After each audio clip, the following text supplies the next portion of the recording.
Welcome to The Explainer. So, you've probably heard this phrase thrown around, maybe in the news, the Protestant spirit. And a lot of times it's used to talk about political resistance, right? Standing up to authority. But what if its real meaning isn't about rising up in protest at all, but actually about bowing down in service? That's what we're going to dig into today. All right, let's kick things off with that very idea, the spirit of protest. Right now, some public figures are invoking this very Protestant spirit as a kind of call to arms, a rallying cry for national resistance against what they see as, corrupt authority. So this narrative, it frames the Protestant spirit as this sort of political reawakening. But is that what it's really all about? Was it ever even about politics in the first place? To get to the bottom of this, we really have to go way back, all the way to the beginning. Now, the word Protestant itself comes from the Latin for to protest. But the guy who kicked this whole thing off, well, he wasn't a politician. He was a terrified monk named Martin Luther. And Luther's story, it definitely didn't start with some grand political plan. No, it began with sheer, paralyzing terror. Just try to put yourself in his shoes for a second. You're a young, promising law student, you're walking with a friend, and suddenly, bam, a lightning storm hits and your friend is killed, right there next to you. Luther was absolutely convinced it was the judgment of a wrathful God. So out of pure fear, he makes a vow and enters a monastery, where he spends years just tormented by this idea of a punishing God that he could never, ever please. And then everything changed. He's studying the book of Romans, probably alone, up in the tower of the monastery, and this one verse just hits him like a lightning bolt of a completely different kind. It became known as his tower experience, and it changed everything. He had this huge, profound realization. God's righteousness wasn't some impossible standard he had to meet. It was a gift he could just receive. You couldn't earn your way to salvation. You couldn't do enough good deeds. You could only accept it freely through faith. And that one single idea, it was about to completely rewire Western religion, and really all of society. But of course, an idea that radical is also incredibly dangerous. Luther gets summoned to appear before the Holy Roman Emperor himself, the most powerful man in the world. And the command is simple: take it all back. Renounce everything you've written. The ultimatum was stark: recant, or you'll be declared an outlaw, which meant literally anyone could kill you with zero legal consequences. In his response, this really gets to the true heart of his protest. It wasn't about political defiance. It was a matter of conscience.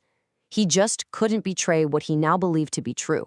So he stood his ground, on faith alone. The historian Thomas Carlyle actually called this one of the greatest, most pivotal moments in all of modern history. So, okay, if Luther's resistance was all about this individual faith, what kind of person does that faith actually create?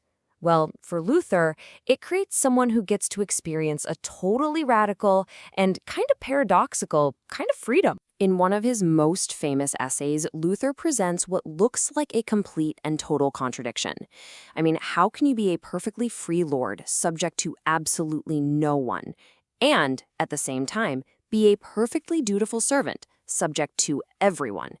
It sounds impossible, right? But for Luther, it's not a contradiction at all. It actually resolves itself in this really beautiful, logical flow. See, first, faith frees your inner self from sin and condemnation. That makes you a free lord. But then comes the big question: what do you do with that freedom? And for Luther, the answer is simple: gratitude.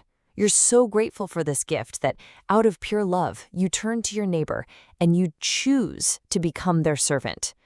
So freedom from something, condemnation, becomes freedom for something else, service. And this kind of thinking, it just completely demolishes the old religious power structures.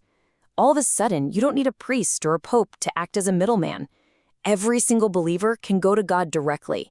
Every person becomes their own priest, and in a way, their own spiritual king, freer inside than any king or queen on an earthly throne. Now, this idea of an inner faith-based freedom has some really deep implications for how we even understand what a self is.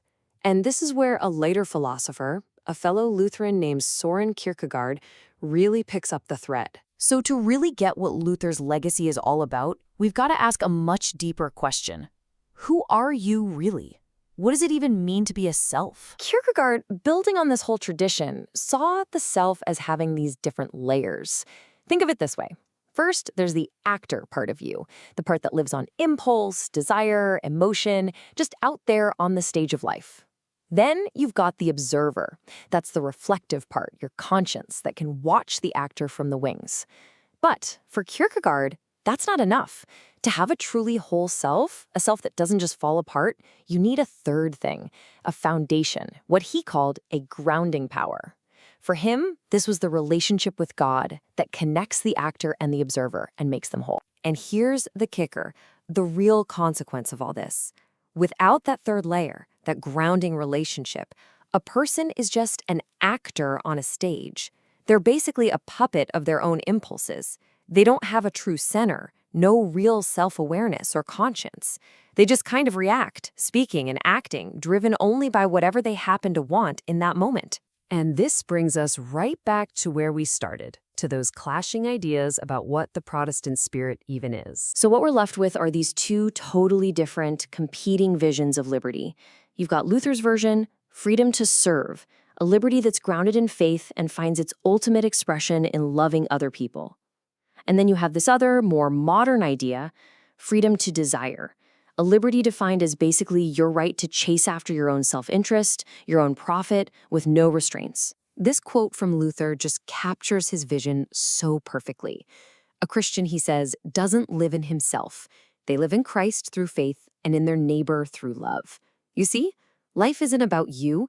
It's oriented in two directions, upward toward God and outward toward your neighbor. Freedom was never, ever the end goal. It was the engine that powered a life of service. So when you boil it all down, what's the real takeaway here? The authentic Protestant legacy isn't some simple call for political resistance. No, it's something much, much more demanding. It's about having a conscience that's bound only to God, not to any earthly power. It's about a freedom that finds its purpose in service. It requires a life of deep self-reflection. And it calls for you to actually respond to the needs of others with love and with action. Which leaves us with one last pretty provocative thought. If being Protestant means to resist, the real question is, what are we resisting for? Are we resisting for the freedom to desire? The freedom for an individual to just get whatever they want? Or are we resisting for the freedom to serve? The freedom to give ourselves away for the sake of others? It's a challenging question for sure. One that really makes you look closely at the world and at yourself.